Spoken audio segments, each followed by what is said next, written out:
الحمد لله فاطر السماوات والأرض جاعل الملائكة رسلا أولي أجنحة مثنى وثلاث ورباع يزيد في الخلق ما يشاء إن الله على كل شيء قدير وأشهد أن لا إله إلا الله وحده لا شريك له وأشهد أن محمدا عبده ورسوله وصفيه وخليله بشرح لي صدري ويسر لي أمري واحلل عقدة من لساني يفقهوا قولي أما بعد jana tulisoma aya 27 na 28 ili tuendelee na 29 pia na 40 na 30. Kwa hivyo tupitie tena hizi aya za jana ili tuweze kuconnect vizuri inshallah, kwa sababu kadri tutakaposema kipande cha aya 28 cha mwisho basi hujaipa haki yake. Inma yakhsha Allah min ibadi ulama. Naam, aya nasema a'udhu billahi minash shaitani rajim kuanzia 27. أعوذ بالله من الشيطان الرجيم ألم تر أن الله أنزل من السماء ماء فأخرجنا به ثمرات مختلفا ألوانها ومن الجبال جدد بيض وحمر مختلف ألوانها وغرابيب سود ومن الناس والدواب والأنعام مختلف ألوانه كذلك إنما يخشى الله من عباده العلماء إن الله عزيز غفور إن الذين يتلون كتاب الله وأقاموا الصلاة وأنفقوا مما رزقناهم سرا وعلانية يرجون تجارة لن تبور ليوفيهم أجورهم ويزيدهم من فضله إنه غفور شكور. 27 mpaka 30 aya za sura Fatir. Na jana tukaelezea, je, hamuoni baada ya kuelezea kuzaliwa kwa kuumbwa kwa malaika uli ajnihatin mathna wa thulatha wa ruba', nyumba 2 na 3 na 4, akaelezea uwezo wake kwamba yeye ndio mwenye kuzuia na mwenye kutoa katika rehema zake zote hizi. Akaelezea mengi katika masala ya mbingu na ardhi, yuliju layla fi nahari wa yuliju nahara fi layli wa sakhara ash-shamsa wal qamar. Hayo yote baada ya kuelezea ulimwengu mkubwa wa nje katika ayati hii, katika ishara zake za utukufu wake Mwenyezi Mungu Subhanahu wa Ta'ala. Alafu kisha anapokuja katika aya 27 anaelezea mambo matatu muhimu ambayo yote yanalingana katika nini? Katika varieties, kwamba kila aina za rangi mbalimbali. Alipotaja kwamba alam tara anna Allah anzala minas samai maa, na kwamba hamuoni kwamba Mwenyezi Mungu ameteremsha kutoka juu, kutoka mbinguni maji haya. Fa akhrajna, tukatoa bihi min hadha alma, kutokana na maji haya tukatoa ni samaratin, matunda, si aina moja au mbili. Wakati unavyojua matunda yote unajua, basi hujajua bado mengine mengi bado hujajua. Maana tembea ulimwengu mzima utazame kila nchi na matunda tofauti na nchi nyingine. Hayo yote ya matunda, kwa ukubwa, kwa harufu, kwa rangi, kwa utamu, kwa uzito, kwa kila kitu tofauti. Subhanallah, hamuoni kutokana na maji haya kwa sababu ni thamaratin mukhtalifan alwanuha, na mawdhu kwamba mukhtalifan alwanuha, rangi tofauti.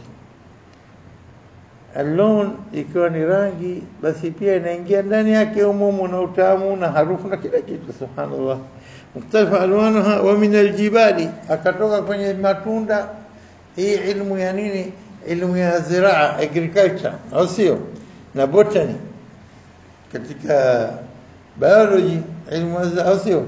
Halafu kisha wa min aljibali, na kutokana na majabali, hii katika jamadi vitu sikuwa na uhai. Wa min aljibali, na kutokana na jibali nini ya rab, judadun bidhun wa humrun mukhtalifun alwanuha. lengo kwamba fakhraja bi thamaratin mukhtalifa alwanuha wa min aljibal, nani jambo la kushirikiana katika vipande viwili hivi vya aya ni kwamba mukhtalifun alwan, rangi zenye kutofautiana. Na kutokana na jibali, naam, kuna judadun bimaana turuq, taraiq, njia, kama kwamba ni njia. Ukitazama ukipanda kwenye ndege ukatazama kwa juu majabali namna yanavyokaa, na nikaelezea hapa, kama unataka mtu kuona picha ya maneno haya aliyosema Mwenyezi Mungu Subhanahu wa Ta'ala, nenda katizame, ingia katika YouTube, tazama Mount Dengxia. Dengxia kwa China, west of China, nyingine mkono mpaka southwest, mpaka karibu na northwest. Eneo lote utakuta milima hii ya rangi tofauti kama rainbow colors, rangi ya nini, mbali mbali. Hivi ndio tunaona bidhun wa humrun mukhtalifun alwanuha, una kama mistari meupe na mistari mekundu. Halafu ukenda on top kwa juu tena utaona wa gharabibu sud wa shiddati sawad, weusi uliokuwa umekoza sana, weusi. Gharabib shiddat as-sawad, weusi wa hali ya juu kabisa, gharabibu sud. Kwa hivyo katoka katika sehemu ya biolojia, sehemu ya nini, agriculture, alafu kaingia sehemu ya majabali, mali ya geology, alafu kisha akatoka akaenda minan nas wa dawab, akaingia katika living things, vitu vyenye uhai, annas, wanyama, wadawab, binadamu, wadawab, na wanyama wote, wal an'am, akichagua kutokana na dawab walikuwa muhimu kwetu katika maisha yetu ni mifugo, wanyama tunawafuga, sawa. Kwa wanyama mifugo, kuanzia ng'ombe mpaka ngamia mpaka mbuzi mpaka kondoo mpaka hata farasi anaingia. Farasi hapa na hawa wanyama wengine wote hawa an'am, ambao ndio tunaoshughulika nao sana, sababu sehemu kubwa maisha yetu tunahitajia wanyama wasi. Wal an'am ikatolewa katika nini, maana ingelitosha tele dawab yote, al-an'am wanaingia katika dawab, lakini takhsis fi al-'am, kukhassis kitu maalum kutokana na wote pamoja. Nasema malaika wote, yawma yaqumu ar-ruhu wal malaikatu safa, iko ruh biqasdi Jibril, siku tunaposimama Jibril na malaika. Taib Jibril pia katika malaika, kwa nini imetaja peke yake? Kuonesha umuhimu wa kitu hicho. Yawma yaqumu ruh, mwenyewe atakuwa mbele, mstari wa mbele, wal malaika, na malaika wote safa, na watasimama, la yatakallamuna illa man adhina lahu arrahman. Kwa hivyo siku zote unapotoa kitu kutokana na jumla ya vitu, katoa kimoja, viwili, vitatu, inaonesha umuhimu wa vile vitu ulivyovichagua kutokana na wingi. Hapa wadawab na wanyama wote, lakini ukatoa nini, wal an'am special, kwa sababu hana umuhimu wake katika maisha yetu. Sawa, wasema hao ukitazama pia mukhtalifun alwanuhu, nikatiwa nguvu na neno kadhalika pia, na hao mukhtalif alwanuhu ina maana maudhu katika aya hizi mbili hizi zimezunguka kwenye ikhtilafu katika rangi mbalimbali za vitu alivyoviumba Mwenyezi Mungu. Na ukitazama aina tatu ya vitu vilivyoumbwa, nabat wa jamad wa hayawan, ajnas alwujud, zote hizi aina za existence zilizokuwepo katika ulimwengu yote kuta wenye uhai, kuanzia binadamu ndio mstari wa mbele, leader, alafu wengine wanafuata, wanyama wengine, asira al-insan hayawan hay, asira bas hayawanun aqil, au sio hayawan mzame tofauti baina yeye na mnyama mwingine mwenye miguu minne, badala ya miguu ya mbele na kuna mikono, au sio? Anazaa, anashika mimba kama binadamu anavyoshika mimba, anazaa kama anazaa binadamu. Basi wanyama kila mmoja na muda wake na idadi ya venye kuzaliwa, subhanallah. Lakini ukitazama hayawan, basi Mwenyezi Mungu kampa akili, akamkirimu, akamfanya laqad khalaqna al-insana fi ahsani taqwim, ili nini? Azingatie haya yote, binadamu tumekuchagua, umepewa taklifa, umekalifishwa haya mambo. Akikaa akizingatia haya,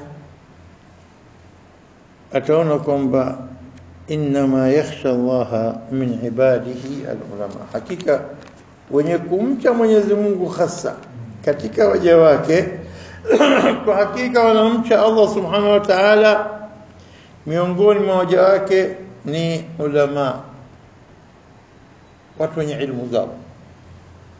Ikiwa na zuoni, ikiwa imetumika katika tafsiri, kuna maulama mufassirini wengi waliosema ulama ni watu ambao wenye ilmu ya dini, wakajua nini halali na nini haramu, wakamcha Mwenyezi Mungu. Tabana huko katika mstari wa mbili. Lakini ukitizama hii inama inapokuja wakati wote baada ya mazungumzo yanayokuja juu yote, halafu kaja inama, ni sentence ya kunini, ya kufanya nini, kwa kumalizia, conclusion. Mara nyingi na kwa hivyo kama tutakwenda katika surat nini, surat al-Ahzab, alipokuwa Mwenyezi Mungu anaambia wakeze Mtume sallallahu alaihi wasallam, anaambia mambo chungu zima, yani saa nabii, yani saa nabii, yani saa nabii, sio waman yakhlut minkunna lillahi wa rasuli, yani saa nabii, inakuja mpaka aya 32. akaambia yani saa nabii, lastunna ka ahadi minan nisa in ittaqaytunna, nyinyi si kama wanawake wengine, basi kama mtanini mtakuwa cha Mungu. fala takhda'na bilqawli fayatma alladhi fi qalbi marad wa qulna qawlan ma'rufa wa qarna fi buyutikunna, semeni maneno mazuri, msilegeze sauti zenu, kaeni majumbani mwenu, msikae mkatabarruj kutoka ovyo ovyo, kujihashua njiani, kwa hivyo na kujishaua, na msimamishe sala, wa aqimna salata wa atina zakata wa atina Allah wa rasula. Yote haya Mwenyezi Mungu amesema kuanzia aya 20 na ngapi, 27 28, yani saa nabii, kuanzia aya 28 nafikiri. Naam, halafu mwisho inakuja conclusion hapa, inma yuridu Allah. Hii inma hii kwa hakika una wind up kwa kuleta conclusion, inma yuridu Allah liyudhhib ankum ar-rijsa, hakika Mwenyezi Mungu anataka kuondosheni uchafu ala albayt, yenye watu nyumba, wa yutahhirukum tathira, na kukutakaseni mtakaso ulio mzuri kabisa. Inma hii faida yake hii kwamba yale yaliyosema kabla yanakuja kwa kumalizia kwa sentence, kwa aya, astaghfirullah, sehemu ya aya, kwamba ni inma yakhsha Allah min ibadihi ulama. Ina maana kwa mtazamo huu kwamba wanaokusudiwa hapa ni wale maulama ambao wa ilmu ya dunia, ilmu al-kawn, ya ulimwengu, ilmu al-wujud, wa vitu vyote in existence vilivyokuwepo katika ulimwengu. Na kwa hivyo tukisema hivyo, ulama wamekuja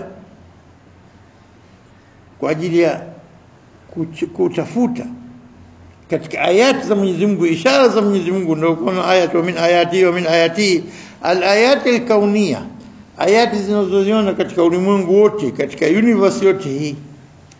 Hii tunaweza kusema kwamba ni madkhal ila al-iman, inakupeleka kwenye kugundua imani ya uhakika wa Mwenyezi Mungu na utukufu wake na uwezo wake, ili upate kuamini.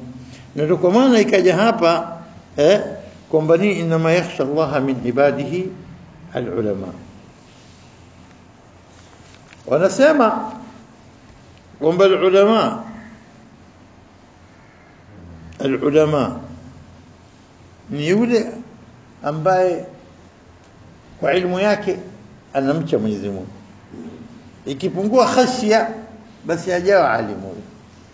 Na hao maulama wa dunia wa ulimwengu wanaofanya ma experiment mbalimbali na uchunguzi mbalimbali, hawa kutokana na ishara za Mwenyezi Mungu hiyo iwapeleke kwenye imani.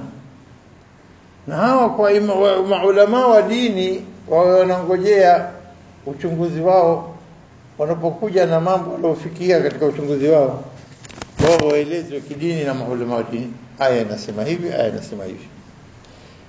Kwa nini? Kwa sababu Mwenyezi Mungu amesema subhanahu wa ta'ala amesema sanurihim ayatina fil afaq wa fi anfusihim hatta yatabayyana lahum annahu alhaq. Sanurihim ayatina, tutaonesha aya zetu katika upeo macho yao na katika nafsi zao, hata idhihirike kwamba hii ni haki kwa Mwenyezi Mungu Subhanahu wa Ta'ala.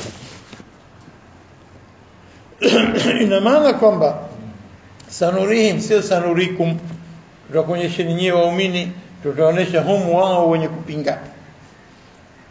Lau kama Sheikh Sha'rawi anavyosema, wangeliwaachia maulama wa dunia waendelee na uchunguzi wao, wakagundua mambo ya kuwashtua na kuwashangaza, halafu wakaja wakawaletea maalumati haya ulama dini, wakaambia naam, na dini ndio inakusema hivi. Mwenyezi Mungu amesema hivi kabla karne 14 na amesema hivi na hivi, kwa hiyo mlogundua nyie haya ni kweli. Halafu hapo inamwingia khashya. Al-khashya khawf ma ar-raja, hofu, lakini huko napenda katika hofu hii tofauti. Hofu ni hofu na kuchukia, lakini hofu yenye na mapenzi ndani ya hofu haya khashya, ina maana yake inama yakhsha Allah min ibadi ulama. Kwa hivyo yoyote katika alim, ikiwa mwalimu wa physics, ikiwa alim katika biology, ikiwa alim katika geology, ikiwa alim katika tib medicine, ikiwa alim katika bahari zote zile, anapokuja akaona katika ayati katika ayati hii akagundua pale, ataona kwamba haya mambo kutoka kwa Mwenyezi Mungu. Inna Allaha aziz, Mwenyezi Mungu mwenye nguvu, hashindi na jambo lolote. Inna Allaha ghafur, mwingi wa maghfira. Kwa hivyo tunapomalizia aya hii, inna Allaha azizun ghafur, hakika Mwenyezi Mungu mtukufu mwenye uwezo asiyeshindwa na jambo. Na yule aliyopotea akaona haki akarudi akatambua, ikamwingia imani katika nafsi yake baada ya uchunguzi wake, Mwenyezi Mungu ghafur kwake. Subhanallah. Kwa hivyo hapa walikuwa na hoja kwamba ulama waliotajwa hapa ni ulama wa mambo ya ulimwengu, si wa dini, wenye kujua halali na haramu. Wao na sehemu yao hii aya inafuatia 29, innal ladhina, hakika wale, yatluna kitab Allah, hakika wale wanaosoma kitabu cha Mwenyezi Mungu. Yatluna kitab Allah, wanasoma kitabu cha Mwenyezi Mungu, ibada bil lisan, au sio? Halafu nini? Wa aqamu salata, ibada bil jawarih, viungo. Ibada ya kwanza nini? Nasema wanasoma kitabu cha Mwenyezi Mungu, na hii dalili ya kuonesha ikiwa aya hii na wakusudia wale maulama wa dini wanajua halal na haram, basi mambo haya lazima wawe nayo. Al-awwal, yatluna kitab Allah, wenye kusoma kitabu cha Mwenyezi Mungu. Kwa nini? Kwa sababu maneno ya Allah. Kwa nini? Kwa sababu yaliyokuwa ndani yanahitajia kila kitu kilichomo katika Qur'an, na kitajia alim kwa ajili ya kuwafundisha wenye kusojua. Yaliyokuwa ndani yanamtosha kamili kwa ukamilifu vipi wa kuongoza maisha yake katika dunia hii mpaka kufa kwake, au sivyo? Yatluna kitab Allah wa yatadabbarun, tadabbur, wanakaa kutadabbar. Yatluna kitab Allah, ikiwa kusoma hivi, ikiwa kusoma bitama'un kwa kupata maana, ikiwa kusoma kwa kupata thawabu na baraka, ili kujisogeza kwa Mola wako. Tilawatul Qur'an, maulama wengi walikuwa wanasomesha mwaka mzima, ikifika Ramadhani anambia mwezi msimu wa kuchuma huu nataka nisome Qur'an tu. Wale umaliza kila siku Qur'ani, utasikia visa mbalimbali, kina Imam Shafi na Kimanana na Bukhari wanapiga siku moja ni khitma katika mwezi, khitma 29 30. Wengine wanasema wanapiga asubuhi, mchana khitma, na usiku khitma 60, wallahu alam. Kwa hivyo haya tumesikia, yatafarahuna, wanajinika kwa ajili ya kusoma Qur'an. Yatluna kitab Allah, ila alladhina yatluna kitab Allah, hakika wale wenye kusoma kitabu cha Mwenyezi Mungu Qur'an, wa aqamu as-salah, akasimamisha sala. Sio wasallu, kusimamisha sala kwa kila kitu, adabu za sala, nguzo za sala, sunna za sala, fardhu za sala, wajibati za sala, mambo yote kila kitu wakaileta kwa namna ipasavyo kwa wakati wake na kila kitu. Wa aqamu salata wa anfaqu mimma razaqnahum, na wakatoa kwa yale tuliyoruzuku kwa njia mbili, sirran wa alaniya, kwa siri na kwa nini, kwa kudhihirisha. Sirran wa alaniya, naam, siri kwa ajili ya nini? Kwa sababu kile cha fardhi, kile cha sunna anachokitoa sadaka kisijue mkono wa kushoto, kile chenye kutoa mkono wa kulia, kile kinakusudiwa baina yake na Mola wake ya kujipendekeza. Hii ndio kwa sirran sadaka. Kwa hivyo nini, atapata utulivu zaidi.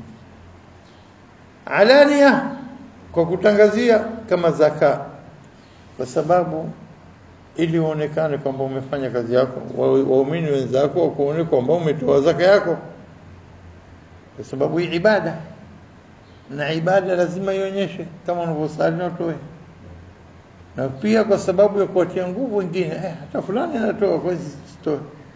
Kwa hivyo ni katika njia tashjii, kuwashajiisha wengine na wao wanatoa kama wenzao. Kwa hivyo hii awe mfano mwema kwa wenzake, ili watu wapate kumpenda. Kwa hivyo alania ina malengo yake, ina sirran ina malengo yake. Wanatoa kwa siri, hichi cha wajibu. Alania mara nyingi hizi tafsiri, lakini naweza kwa hivi na hivi pia. Wengine wanatoa katika sadaka ambayo sio zaka. Zaka wanatoa mbali, lakini kuna mchango muhimu lazima upite na watu wengine kidogo wagumu, wache tuoneshe na wao watoe, kwa sababu wao ni wajibu wao, kwani wanakataa. Kwa hivyo unaweza kuonesha pia badala ya siri ukafanya alani hata katika sadaka. Lakini wengi wanaona kwamba vile ambavyo visokuwa lazima juu yako haijakuwajibikia, bali kujipendekeza, ifanye siri baina yako. Iwe mtu yote asiondoke duniani iwe isipokuwa ana siri fulani baina yake na Mola wake, hata mkewe hajui, hata watoto wake hajui, hata mtu asijue. Hii weka special ndio itakayokutetea katika haki siku hiyo, siku sio alania. Kwa hivyo yarjuna tijaratan lan tabur, hawa wanategemea nini? Biashara yao yenye kuleta faida, isiyoharibika, isiyobwaga. Biashara ya Mwenyezi Mungu haitobwaga siku zote. Tijara ina misukosuko chungu zima mpaka kufikia mwisho wake. Utaona yao umekula sara, hujapata faida, yao umepata faida kubwa au nini, mna nini, up and down chungu zima, mara hivi, au sio? Biashara inaharibika, biashara soko linaharibika, biashara yenyewe, vitu vyenyewe, bidhaa vinaoza, au sio? Bidhaa unapata bei nzuri, siku nyingine vinachelewa kumalizika. Kwa wote vile ambacho mzima, lakini bidhaa zako zinazopeleka kwa Mwenyezi Mungu ile hakika anatoa kamili. Alikuja Abdurrahman ibn Auf, aliingia na msafara wake kutoka Sham, nafikiri kutoka Sham, na ngamia wake tele wamepakia mazni. Sasa ndio unapofika watu wanarudi siku za biashara zile, watu wote wanakusanyika, haya ndio nini tena msimu wa biashara. Wakiingia wasafiri msafara ule, basi watu hata walitokezea siku moja Ijumaa wakakimbia msikitini, wakatala watu sijakaa mwanzo nguo nzuri zote kapi.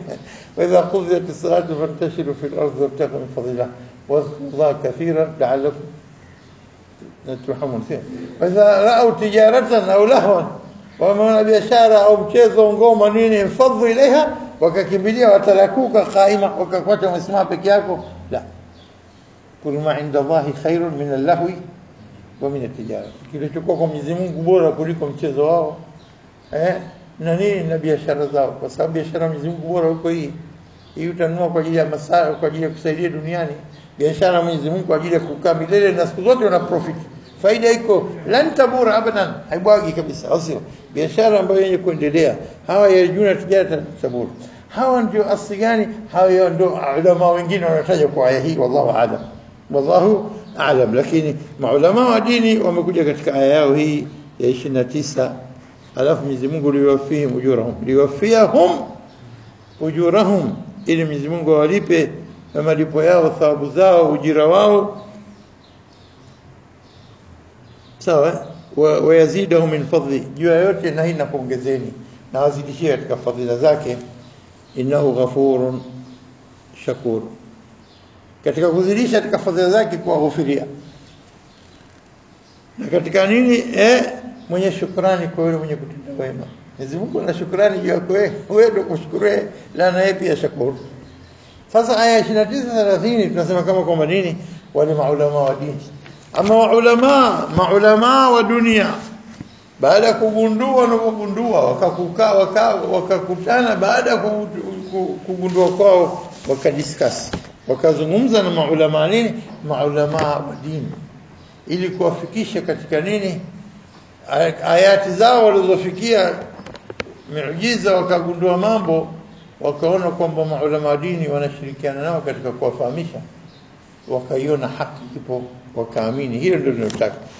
Na asya al-iman huwezi kuipata ila kuona utukufu wa Mwenyezi Mungu katika ulimwengu wake huu, ambao ulama hawa ndio wenye kugundua. Mtu mwenye alim ana zana zake chungu zima, anathibitisha mambo katika dini, katika ulimwengu huu aliyogundua. Halafu maulama wa dini wasiojua chochote kuhusu ilmu hizi za dunia akataka kusema kwa kufahamu visivyo sahihi katika aya, akaja kuwaambia watu kama ilivyotokezea jua. Mwenyezi Mungu asema shamsu tajri li mustaqarriha, na wanajua limetua tu pale limesita, kasa jua haliendi. Sasa aya inasema inakwenda labda kwa sababu hii siku ya kiyama, maneno mengi yamesemwa dini, hawajui waeleze nini kwa sababu si ilmu zao.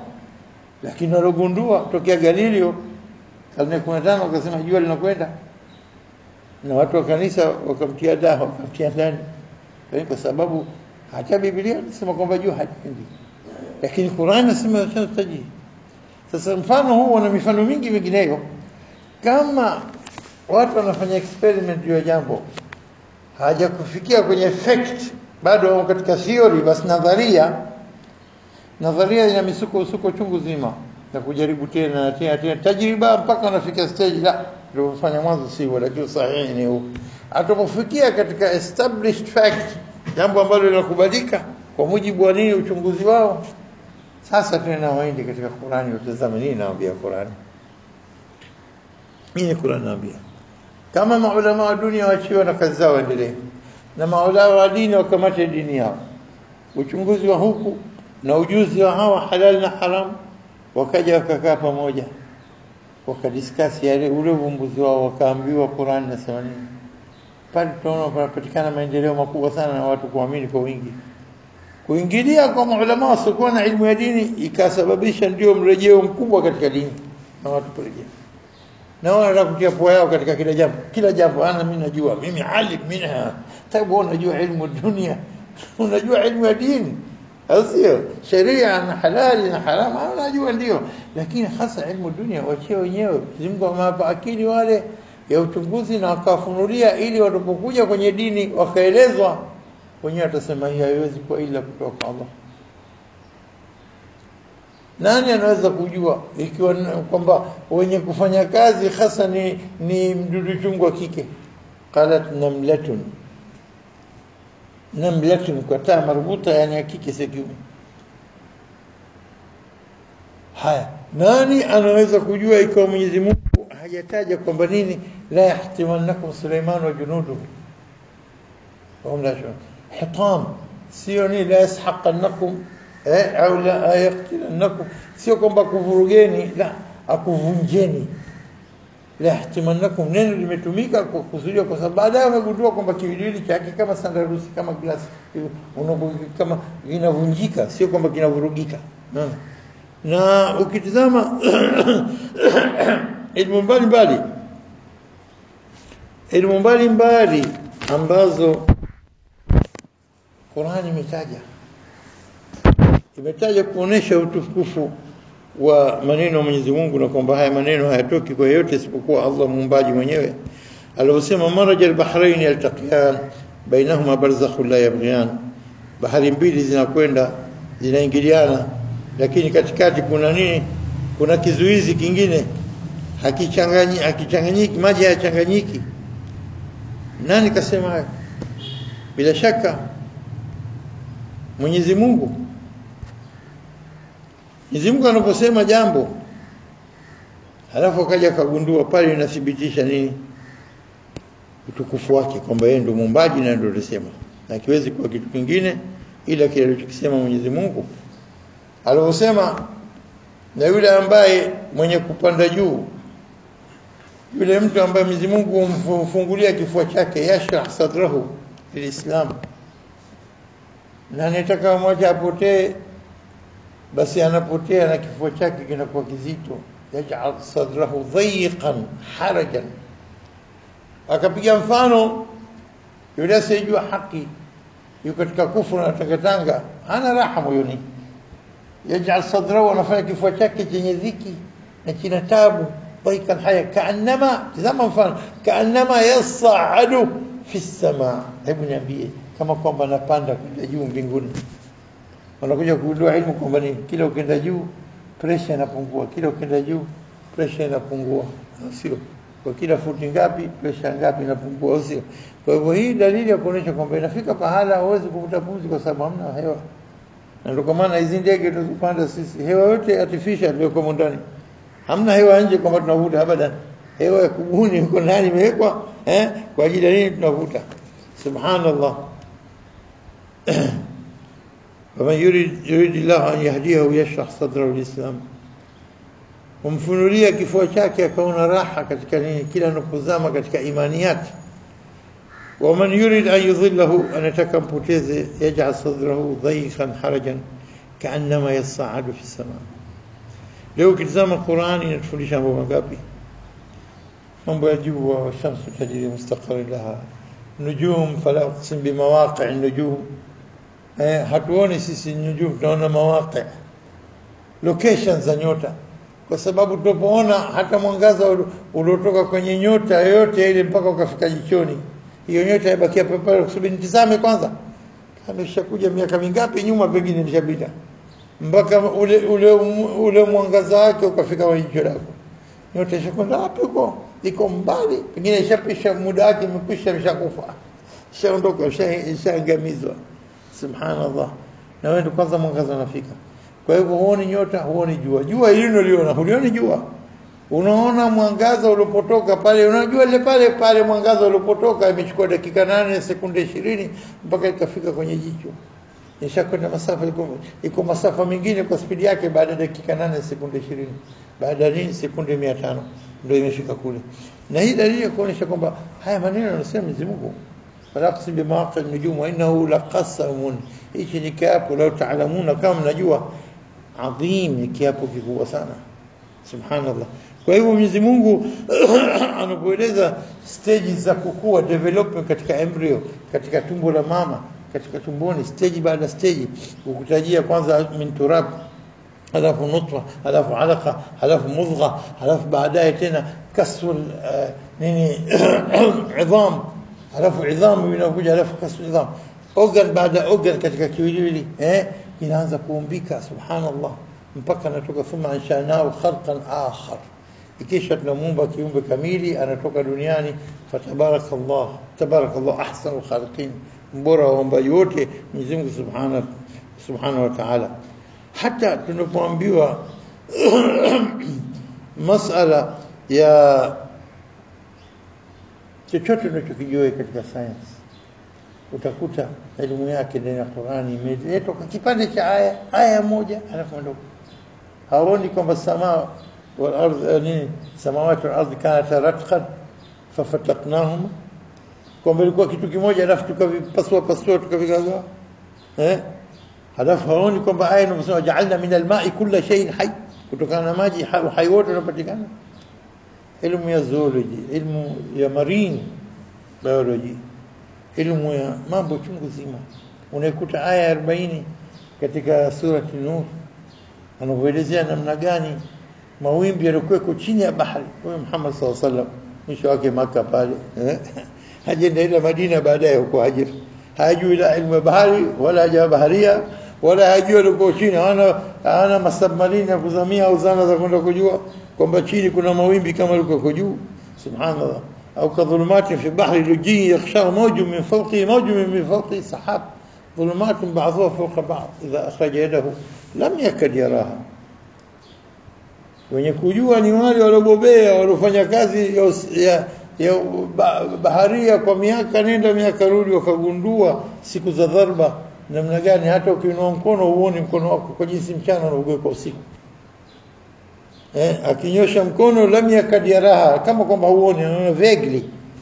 Kama lam yaj'al lahu nuran fama lahu min nur, asiyepewa nuru na Mwenyezi Mungu basi atupata nuru yoyote kabisa. Maulama hata masala kwamba nini almutallaqat, wanawake walioachwa, Mwenyezi Mungu alipotoa amri kwamba lazima wakae hedhi 3. Kwa nini Mwenyezi Mungu anapotoa kitu kama hichi, walilmutallaqat yatarbasna bi anfusihinna 3 quru', 3 haidh, yani hedhi 3. ولا يحل لهن أن يكتمن ما خلق الله في أرحامهن, hawana haki ya kuficha yale ambayo Mwenyezi Mungu ameyaumba katika matumbo yao ya uzazi, kwa sababu lazima ipite miezi 3 ili wahakikishe sasa kwamba yule mume wa mwanzo aliyempa talaka akaja kuolewa na mume mwingine, nini hedhi 3 zina uhakikisha uhakika wa kamili kwamba huyu hana mimba. Kwa nini? Kwa sababu mimba haishi hapo hapo mara moja tu. Wanasema inachukua stage 3. Stage ya mwanzo, mwezi wa mwanzo 60% inafuta, inabakia leo 30%, halafu mwisho mwezi ndio ya 3 inasafisha, usafisho wa mwisho kabisa. Watu wamesema wanataka kupenda kupinga dini, na wamesema kuna haja gani na siku hizi zana zimeomba chungu zima za kuweza kujua kama ana mimba yake, ana mimba au hana mimba. Si wewe tazama mandhur dini, mtazamo wa dini.